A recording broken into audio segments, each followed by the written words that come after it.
Bonjour les CM2, donc comme promis, une vidéo sur la division posée avec deux chiffres au diviseur. Je reprends l'exemple qui est dans votre leçon, à savoir 9781 divisé par 23. Première étape, on fait la table de multiplication du diviseur. Elle vous servira tout au long de la division posée et vous aurez au moins les calculs pour vous repérer plus rapidement. Deuxième étape, on fait l'encadrement. J'explique les deux techniques. Vous voyez les deux autres vidéos que j'ai faites pour les techniques pour évaluer le quotient. Première technique, 9 partagé en 23 ou combien de fois 23 dans 9, ce n'est pas possible. Donc je vais prendre le nombre de centaines. On ne se trompe pas, hein, il s'agit là des centaines. Donc comme j'ai pris le nombre de centaines en premier, je vais avoir 3 chiffres à mon quotient. Autre technique, je fais l'encadrement du dividende. Donc 23 fois 1000 égale 23 000, c'est trop grand.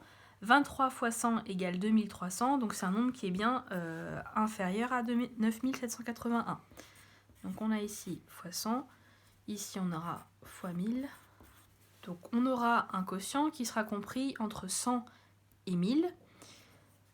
Donc un nombre à 3 chiffres. La petite technique, à gauche, on a multiplié par 100, ce sont les centaines, 3 chiffres. C'est parti pour la technique. Alors, 97 partagé en 23 ou dans 20... Oui, j'ai combien de fois 23 dans 97? Je regarde ma table de multiplication. 115, c'est grand. 92, c'est plus petit, donc il y va 4 fois. 23. Je pose le 4 dans mon quotient. 4 fois 23 égale 92. Ensuite, je calcule combien il me reste à partager en centaines.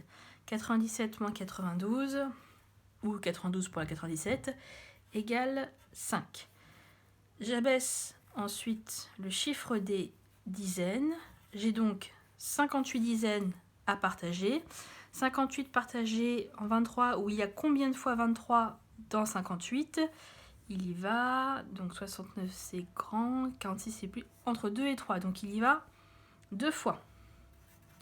2 fois 23 égale 46, et je cherche maintenant combien il me reste de dizaines. 58 moins 46, on essaye de calculer de tête, ou 46 pour aller à 58, il me reste 12. J'abaisse ensuite le chiffre des unités. J'ai maintenant 121 unités à partager en 23. 121 partagé par 23, où il y a combien de fois 23 dans 121? 6 c'est trop grand, donc ce sera 5. Il y a 5 fois 23 dans 121. 5 fois 23 égale 115. Je cherche maintenant combien il me reste au final. 121 moins 115 ou 115 pour aller à 121. Reste 6. On n'est pas obligé de mettre les zéros les enfants. D'accord? Donc là on sait que le résultat de 9781 divisé par 23 est égal à 425. Le reste est 6. Et pour la vérification, donc, on vérifie bien que 23 fois le quotient 425 plus le reste est égal au dividende 9781. Et voilà, à vous de jouer.